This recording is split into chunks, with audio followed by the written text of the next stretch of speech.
Huwag mong ituturo ang sagradong bundok na ito, kung ayaw mong may mangyaring masama sa'yo. Seryoso ba ito? O alamat lang? Ang sagot ay mas nakakatakot kaysa sa iyong inaakala. May bundok sa Pilipinas na hindi mo dapat ituro.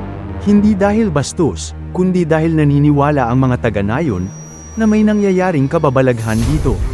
Ito ang Mount San Cristobal, ang tinatawag na Devil's Mountain.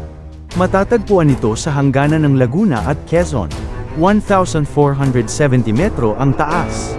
Katapat nito, ang Mount Banahaw, ang Holy Mountain sa Pilipinas. Kung si Mount Banahaw ay mabuti, ay siya namang kabaliktaran ni Mount San Cristobal. Bago dumating ang mga Kastila, ang bundok na ito ay sagrado at protektado ng mga katutubong naninirahan dito. Pero kalaunan ay pinalitan ng pangalan nito ng mga Kastila. At magmula noon ay sunod-sunod na ang mga kababalaghan kapag nagawi ka dito, ayon sa paniniwala ng mga katutubong naninirahan dito.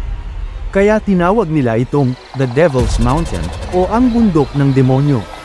Ayon sa paniniwala ng mga lokal doon, may maligno sa bundok at bawat taon, may kinukuha na isang buhay.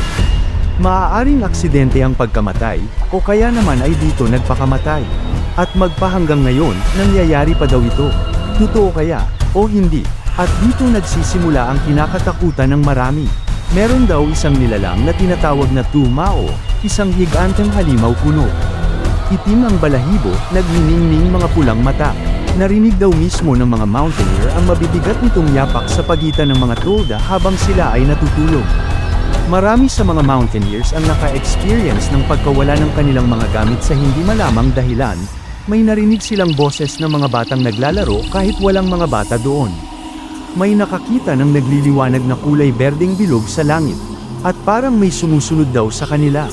Pero may mas malalim na kasaysayan dito. Noong 1841, si Hermano Pulay at libu-libong Pilipino ay nagtipon sa bundok na ito, laban sa pang-aapi ng Kastila. Ngunit sa hindi inaasahang pangyayari, sila ay nilusob at pinatay ng puwersang militar ng mga Kastila. Kahit ang mga tour guide na may karanasan na sa lugar, ay nagdadala pa sila ng anting-anting o nag-aalay ng dasal bago umakyat ng bundok. Para sa kanila, hindi ito biro. Ito daw ay pagrespeto sa mga espiritong nangangalaga sa bundok. Ang takot sa bundok na ito, ang isa sa dahilan kung bakit nananatiling malinis ito. At dahil sa masamang pangalan nito, ang Mount San Cristobal o Devil's Mountain ay napanatili ang natural na ganda at naligtas sa pagkasira ng dahil sa kasakiman ng mga tao.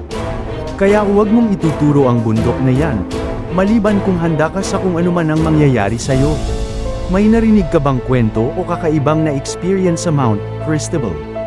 I-share mo na yan sa comment. I-follow ang Kamangha TV para sa mga susunod pang kakaibang kwento.